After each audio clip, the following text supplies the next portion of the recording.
আপনার স্বামী আপনাকে কম ভালোবাসলে সন্দেহের, আবার বেশি ভালোবাসলেও সন্দেহজনক। এইভাবে আপনি বুঝতেও পারবেন আপনার স্বামী হয়ে গেছেন আসামি। স্বামীদের আগলে রাখুন, নজরে রাখুন। আবার আসবো কাল ঠিক এই সময় স্বামীদের আরো অনেক কেলো কীর্তি নিয়ে। Till then, mwah!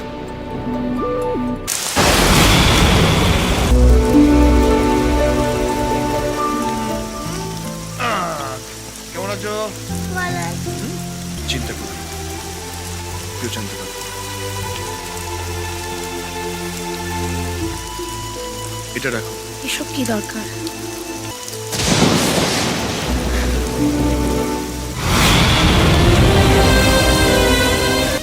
রিমা, তুমি এখানে? রিমা, আমাকে কিচ্ছু বোঝানোর দরকার, আমি সব নিজের চোখে দেখেছি। কতদিন ধরে চলছে এসব? ভাবছো, ভুল ভাবছো। তুমি যা, আমি তোমাকে ঠিক সেটাই ভেবেছি। রিমা, তুমি ভুল। শুধু আমাকে এটা বলো, ওর মধ্যে এমন কি আছে যেটা আমার মধ্যে নেই? সেটা ভুল ভাবছো। ও বিবাহিত, ওর একটা মেয়ে আছে। আর সেই বিবাহিত স্ত্রীকে তুমি রক্ষিতা হিসেবে রেখেছো। একটা মেয়ে হয়ে আরেকটা মেয়ের গায়ে এত বড় দাগ লাগানো আগে একটু ভাবা উচিত ছিল। তুমি জানতে চাও আমি এখানে কেন আসি?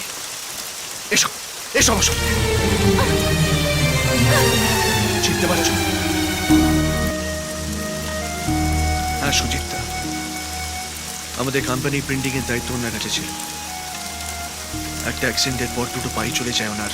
তারপর থেকে ঘরে বসে উনি ধূপ বানান না ওনার বউ মেট্রো স্টেশনে গিয়ে বিক্রি করে। কতবার বলেছি সুজিতা মাইনেটা নিয়ে নাও, কোনোদিন নেয়নি। কোনোদিন কারোর কাছে হাত পাতিনি। টাকার অভাবে স্কুলের মাইনে পর্যন্ত দিতে পারে না। আর তোমার শুধু সন্দেহ। এই মুহূর্তে দাঁড়িয়ে আমার কি মনে হচ্ছে জানো, তোমাকে বিয়ে করাটা আমার জীবনের সব থেকে বড় ভুল। টুক করে মেরে দিন, সুগার ফ্রি। খা।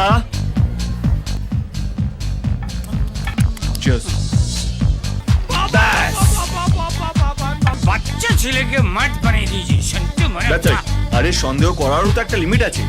লিমিটেড সন্দেহ। ভদ্রলোকের ছেলে, তার জন্যই তো এত কিছু সহ্য করলি। আরে তোর জায়গা আমি হলে পিছনে দরজা দিয়ে কাজটা করে আবার চলে আসতাম। মরবি মাথা গোটে, তোর বর এখন রং রুটে। এটা বিরাট বড় ইম্পর্টেন্ট কথা। আমি আসছি।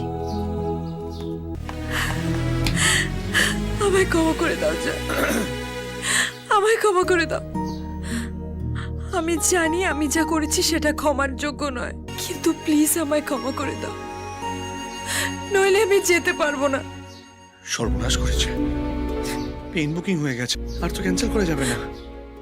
রিমা না গেলে তো। এতগুলো বছর তোমার সাথে কাটিয়েও তোমায় চিনতে পারিনি জয়, কিন্তু কাল রাতের পর বুঝতে পেরেছি যত সুন্দরী মহিলাই হোক না কেন, তুমি কারো দিকে চোখ তুলেও তাকাবে না। ওঠো, ওঠো। তোমার দিব্যি বলছি, আমি আর কোনোদিনও তোমায় সন্দেহ করব না। আসলে সব দোষ আমার। আমাদের যদি একটা সন্তান